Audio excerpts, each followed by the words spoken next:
Hey guys, here's your first easy and free tip that's going to impact your health in a major way. You need to shut your mouth. Yep, you heard me right. Shut your mouth. Okay, that sounded a little rude, but what I really mean is breathe through your nose, not your mouth. Most of us, we're chronic mouth breathers and we don't even realize it.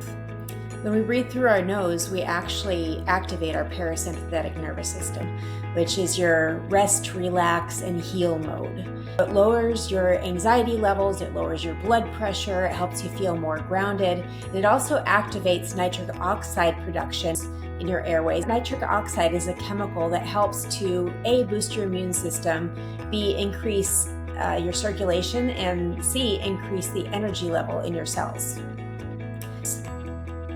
By contrast, breathing through your mouth can actually raise your blood pressure and make you more anxious. And it also tends to dry out your mouth, which disrupts the microbiome in your mouth. So that makes you more susceptible to things like tooth decay, cavities, and gum disease.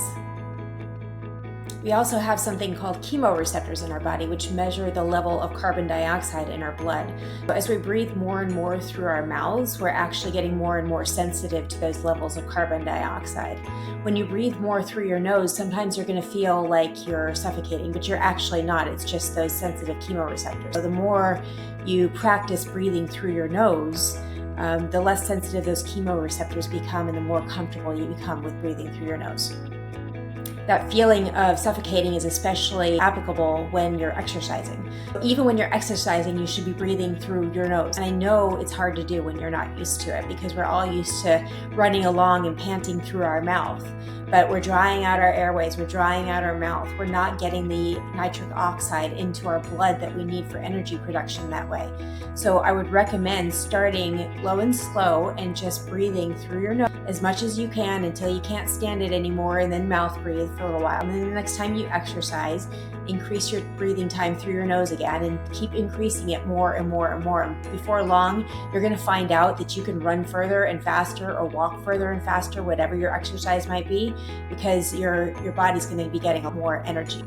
So let's talk a little bit about how this impacts your sleep. So when people mouth breathe when they sleep, what's happening is your mouth is open, so your jaw is dropping and it's closing off that airway, which leads to snoring and sometimes sleep apnea, in addition to the mouth problems we already talked about.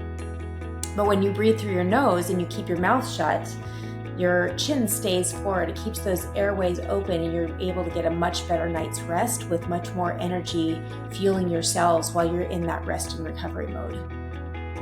If you know or suspect that you're a mouth breather at night, all you need to do is take a little piece of surgical tape and put it over your lips to keep your mouth shut while you're breathing. This might be a little hard to get used to at first. You might need to do it 10 minutes the first night, 20 the second night until you finally get used to it. There are also many different types of mouth tape available online that you can buy, and just try until something really works for you. People who have been diagnosed with sleep apnea, some of them actually find that mouth taping is enough to help them breathe fully in the night without the use of a CPAP machine.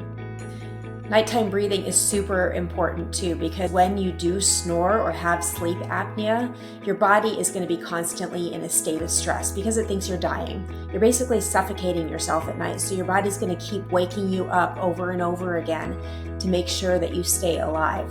This disrupts your sleep immeasurably. And when you're not getting any sleep, you're not healing, period.